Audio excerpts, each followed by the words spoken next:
Today, Texas Republicans unveil a proposed redistricting map that could shift political power across the state.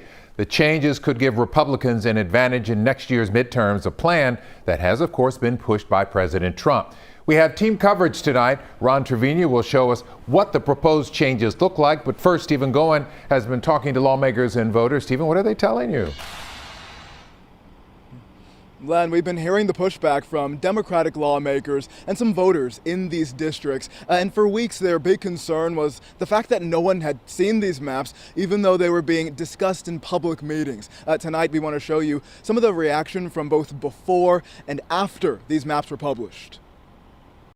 So this could cascade into a whole nationwide situation of every state now in it for themselves. It's no longer about the people. In the days leading up to the release of the newly proposed Texas congressional maps, we'd already seen the backlash building. Over the weekend, we've already experienced for ourselves how disenfranchising redistricting can be. Hundreds of residents made their concerns known at this public meeting at UH, some saying that new districts would undercut fair representation. It's wrong.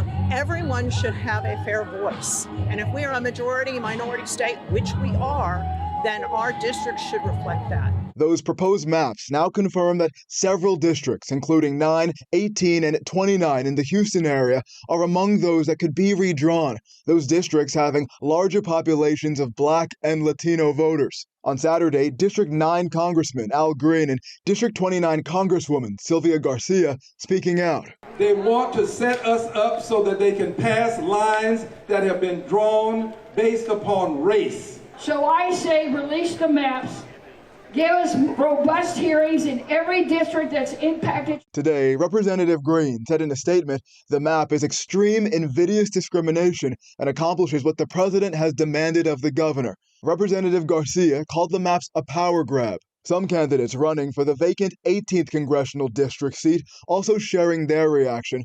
On social media, Democrat Jolanda Jones said the maps would surgically erase Black and brown districts. Democrat Christian Menefee said in a statement, the maps are an insult to communities across our state and the very idea of fair representation. Now, another candidate in that Texas 18th race, Isaiah Martin, essentially said on social media that Republicans had now opened the floodgates to Democratic redistricting efforts in other states across the country. We know that legal challenges are being prepared if these maps are to be approved. Back to you. Stephen Goen, thank you. And now time for a closer look at those very maps. Ron Trevino joining us with a look. Ronnie. Listen, what those Republicans up in Austin want to do, it's major. Let's take a look at the map. Everybody follow me over here to the map. Here's the current Harris County map. Here are the important 18th congressional district. Here's the 29th. Here's the 9th. Look where they are now. 18th is kind of like a C. District 9's south here. 29 kind of wraps around this way. All right. Look at that image. Look at this next image. These are the proposed changes. Here they come. All right, there they are. Look what happens to District 18. It goes further south toward Fort Bend County. District 9 goes all the way to East Harris County now. District 29 goes further north. So I talked to a couple of political experts today, talking specifically about District 18. Let's start with Brandon Ridinghouse. It looks like District 18 in this proposed map has it going further into Fort Bend County, Sugar Land, Missouri City. Yeah, that's right. Yeah, I mean, this is certainly a district that looks a little bit more purple, more even Republican than before. The areas it stretches into tend to be slightly more conservative. Of course, it depends on how the voters are going to react. You elect someone in a special election who will barely get their feet on the ground, and then you change the characteristics of their district and make them run again for re-election. It's like building in weakness for whoever gets that seat.